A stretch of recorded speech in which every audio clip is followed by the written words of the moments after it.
بسم اللہ الرحمن الرحیم۔ حضرت مولانا مفتی محمود اشرف صاحب رحمہ اللہ فرماتے ہیں کہ دوسروں کو تکلیف نہ دینا بھی صدقہ ہے۔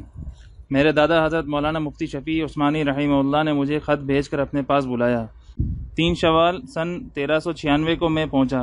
حضرت کا انتقال 11 شوال سن 1396 کو ہوا۔ اس دوران فرمایا کہ رمضان کا مہینہ بڑا بابرکت ہوتا ہے، مگر میں نے اس میں موت کی دعا اس لیے نہیں کی کہ لوگوں کو روزے میں تکلیف نہ ہو۔ اللہ تعالی ہمیں بھی توفیق عطا فرمائے۔ احساس کی بات ہے، اور میں نے کہیں پڑھا تھا کہ حضرت تھانوی رحمۃ اللہ علیہ نے سے پوچھا نا، آپ فرمایا میں کیا ہوں؟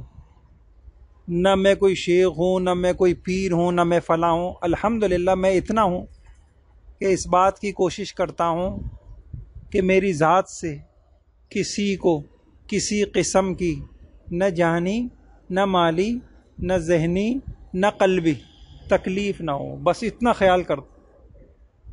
اچھا، پھر یہ دیکھیے میں نے اپنی کتابوں میں بھی لکھا ہے کہ ہم بسا اوقات اخلاقیات بیان کرتے ہیں نا، لیکن یہ نہیں پتہ چلتا کہ اخلاقیات میں چلنا کہاں سے ہے اور پہنچنا کہاں ہے۔ تو اب پتہ چل گیا آپ کو چلنا کہاں سے۔ اخلاق درست ہونے کا پہلا قدم یہ ہے کہ میری ذات سے کسی کو کسی طرح کسی قسم نہ جانی، نہ مالی، نہ ذہنی، نہ قلبی تکلیف اور اذیت ہو۔ یہ پہلا قدم ہے۔ سب سے پہلے تو ہم اپنے آپ کو موذی پن سے نکالیں۔ میری بولوں سے اذیت تو نہیں ہو رہی، میرے رویوں سے اذیت تو نہیں ہو رہی۔ اور پھر اذیتیں 3 طرح کی ہیں، جانی، مالی، ذہنی۔ ٹھیک ہے، سمجھ گئے آپ لوگ؟